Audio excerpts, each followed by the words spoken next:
सरदार वल्लभ भाई पटेल का इतिहास। सरदार वल्लभ भाई पटेल 31 अक्टूबर 1875 15 दिसंबर 1950 भारत के स्वतंत्रता संग्राम सेनानी थे। भारत की आजादी के बाद वे प्रथम गृह मंत्री और उप प्रधानमंत्री बने। बारदोली सत्याग्रह का नेतृत्व कर रहे पटेल को सत्याग्रह की सफलता पर वहां की महिलाओं ने सरदार की उपाधि प्रदान की। आजादी के बाद विभिन्न रियासतों में बिखरे भारत के भू राजनीतिक एकीकरण में केंद्रीय भूमिका निभाने के लिए पटेल को भारत का बिस्मार्क और लौह पुरुष भी कहा जाता है। भारत के लौह पुरुष सरदार वल्लभ भाई पटेल का जन्म 31 अक्टूबर 1875 को नादेड़ ग्राम में हुआ था।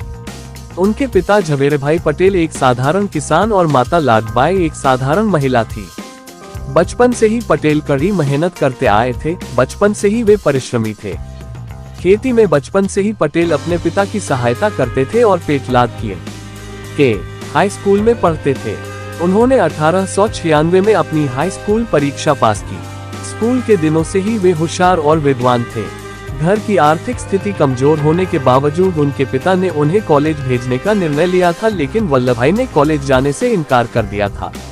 इसके बाद लगभग 3 साल तक वल्लभ भाई घर पर ही थे और कठिन मेहनत करके जिले के नेता की परीक्षा पास करने की तैयारी कर रहे थे और वह परीक्षा उन्होंने अच्छे गुणों से पास भी की थी। बाद में उन्होंने बड़ी मेहनत से बैरिस्टर की उपाधि संपादन कर ली और साथ ही में देश सेवा में कार्य करने लगे। वल्लभ भाई पटेल एक भारतीय बैरिस्टर और राजनेता थे और भारतीय राष्ट्रीय कांग्रेस के मुख्य नेताओं में से एक थे और साथ ही भारतीय गणराज्य के संस्थापक जनकों में से एक थे। वे एक सामाजिक कार्यकर्ता थे जिन्होंने देश की आजादी के लिए कड़ा संघर्ष किया था और देश को एकता के सूत्र में बांधने में उन्होंने काफी योगदान दिया था। उन्होंने भारत को एकता के सूत्र में बांधने और आजाद बनाने का सपना देखा था। भारत और दूसरी जगहों पर वे सरदार के नाम से भी जाने जाते हैं।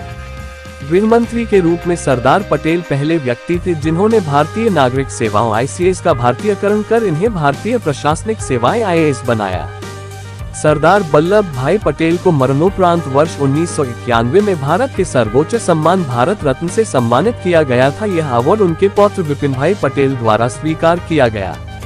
सरदार पटेल जी के सम्मान में अहमदाबाद के हवाई अड्डे का नामकरण सरदार वल्लभ भाई पटेल अंतर्राष्ट्रीय हवाई अड्डा रखा गया है। सरदार वल्लभ भाई पटेल की 137वीं जयंती के अवसर पर 31 अक्टूबर 2013 को गुजरात के पूर्व मुख्यमंत्री नरेंद्र मोदी ने गुजरात के नर्मदा जिले में सरदार पटेल के स्मारक का शिलान्यास किया। इसका नाम एकता की मूर्ति रखा गया है। सरदार पटेल की यादों को ताज़ा रखने के लिए अहमदाबाद के शाहीबाग में सरदार वल्लभ भाई पटेल मेमोरियल सोसाइटी में सरदार पटेल का 3D संग्रहालय तैयार किया गया है। नवंबर 1917 में पहली बार गांधी जी से सीधे संपर्क में आए।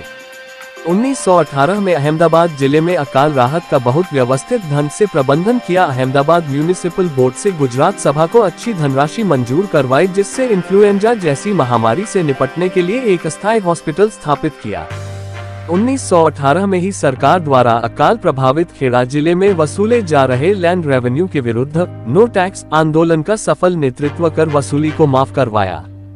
गुजरात सभा को 1919 में गुजरात सूबे की कांग्रेस कमेटी में परिवर्तित कर दिया, जिसके सचिव पटेल तथा अध्यक्ष महात्मा गांधी बने। 1920 के असहयोग आंदोलन में सरदार पटेल ने स्वदेशी खादी, धोती, कुर्ता और चप्पल अपनाए तथा विदेशी कपड़ों की होली जलाई। अहमदाबाद म्यूनिसिपल चुनाव में सभी ओपन सीटों पर जीत दर्ज की। तिलक स्वराज फंड के लिए 10 लाख रुपए एकत्रित किए। केवल गुजरात में भारतीय राष्ट्रीय कांग्रेस के 3 लाख सदस्य बनाए।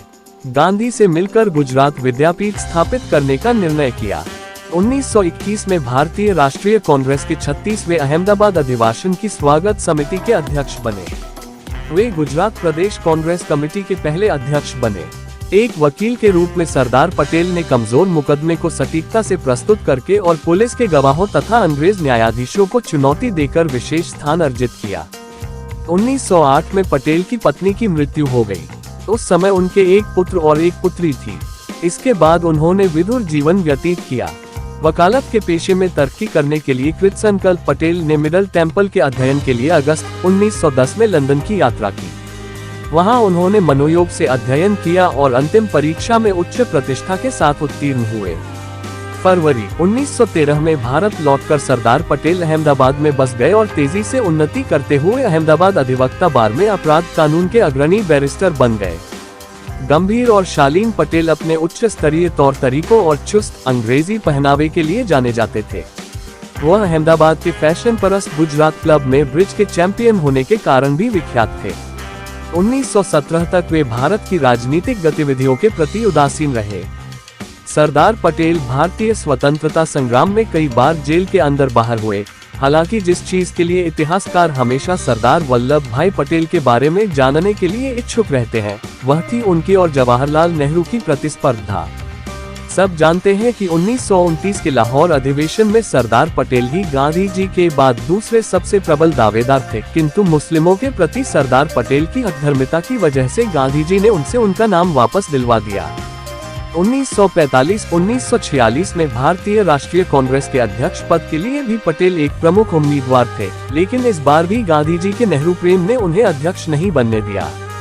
कई इतिहासकार यहां तक मानते हैं कि यदि सरदार पटेल को प्रधानमंत्री बनने दिया गया होता तो चीन और पाकिस्तान के युद्ध में भारत को पूर्ण विजय मिलती, परंतु गांधी जी के जगजाहिर नेहरू प्रेम ने उन्हें प्रधानमंत्री बनने से रोक दिया।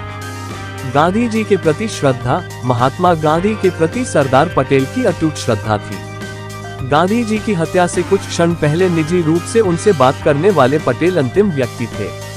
उन्होंने सुरक्षा में चूक को गृह मंत्री होने के नाते अपनी गलती माना। उनकी हत्या के सदमे से वे उबर नहीं पाए। गांधी जी की मृत्यु के 2 महीने के भीतर ही पटेल को दिल का दौरा पड़ा था। नेहरू जी से संबंध। जवाहरलाल नेहरू कश्मीरी ब्राह्मण थे, जबकि सरदार पटेल गुजरात के कृषक समुदाय से ताल्लुक रखते थे। दोनों ही गांधी जी के निकट थे। नेहरू समाजवादी विचारों से प्रेरित थे।